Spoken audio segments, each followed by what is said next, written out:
Now, in fulfilling its mandate to provide quality compulsory basic education to all learners in the province, the Gauteng Department of Education also commits to innovation and the provision of functional and modern schools that enable quality teaching and learning. Now, to that end, we're coming to you from the newly built and innovative Chief Albert Luthuli Primary School, which is a bit of an odd venue since we're talking about high school results. But the MEC for Education wanted to showcase what they have achieved here. Thus the setting. Now, MEC Panyaza Lesufi joins my colleague Desiree from Gauteng.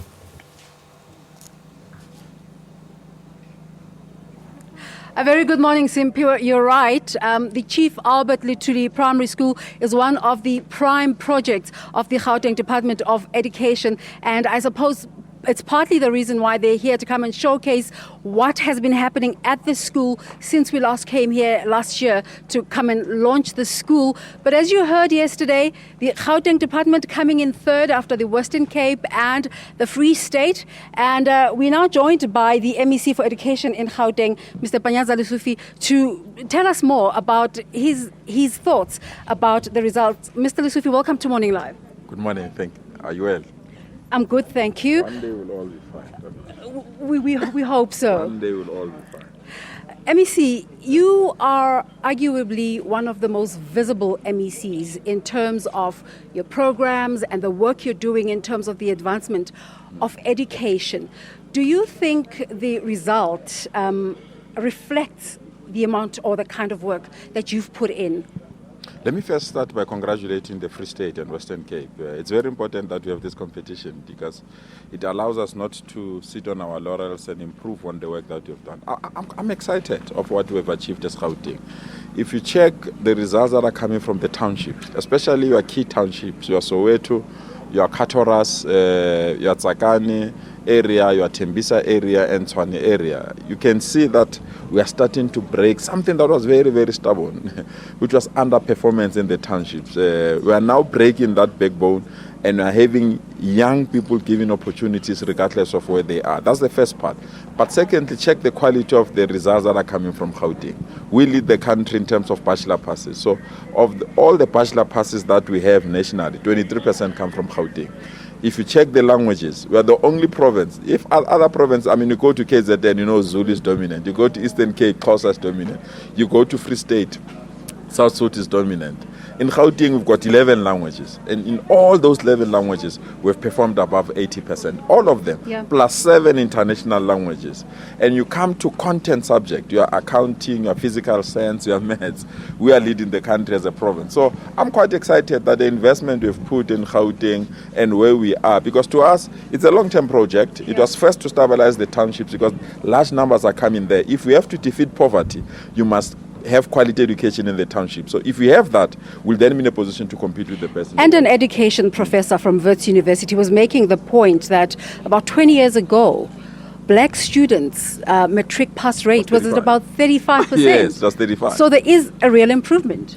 Actually, in Gauteng, 79% of our schools are able to give you a Matric pass regardless whether you're in the suburbs or in the townships. And to us, that's a major, major breakthrough because it's very important that you get quality wherever you are. I'm saddened every morning to see vans, taxis leaving the township searching for quality education somewhere. So to have 79% of them to get quality education and check the schools that are giving us 100% in the townships, giving 100% Matric pass rate in the township. That was unheard of. So we are quite excited that we are starting to bring quality where it matters. Now we can contest with what we have. But check those learners that failed, the progressed learners. MEC, that's all good and well, and we'll talk about the progressed learners. But some of the teachers' concerns is the introduction, and this is one of your other focus area, the introduction of technology into education, that the children start getting excited about having tablets and forget about content.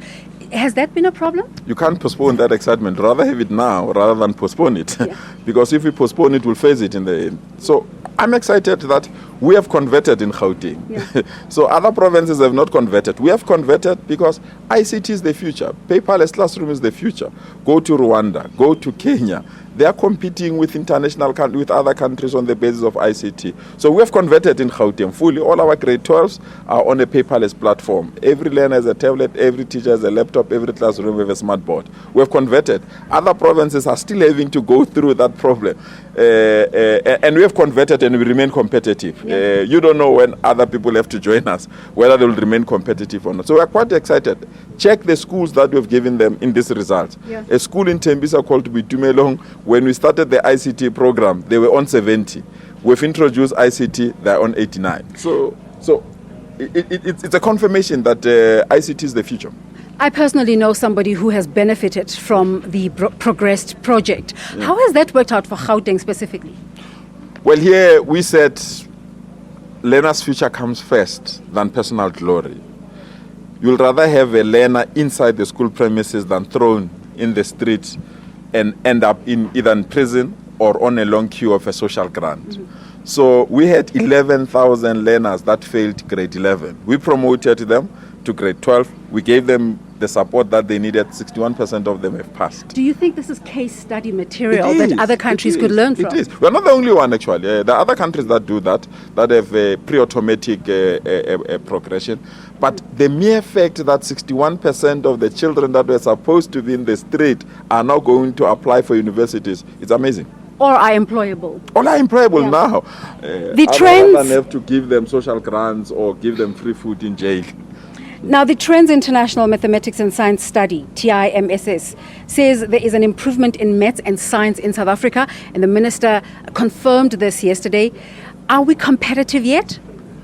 You should finish that still, especially in Gauteng.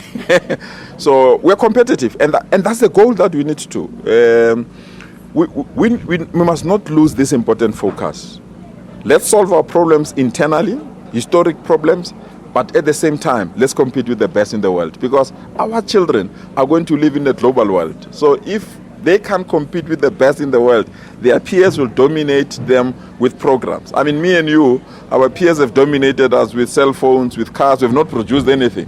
But these children must be given an opportunity to compete with the best in the world. Hence the introduction of ICT, but also teams. The results of teams position us, especially in Gauteng, especially with grade 5, above all other provinces, but also competitive within the continent of Africa, which is something that excites some of us. The minister made a point yesterday to mention yourself and the KZN MEC in terms of the advancement of special needs schools. Yeah. What have you done? Tell us about the things you've achieved there. That is very close to my heart. Remember, learners with disability, the only thing that can assist them to take them out of poverty is education. And they've got triple challenges. So you need to provide all the resources and infrastructure we have. And I'm quite excited. Last year alone in Gauteng, we opened 18 new schools for learners with autism. Because the waiting list of learners with autism was almost 3 years.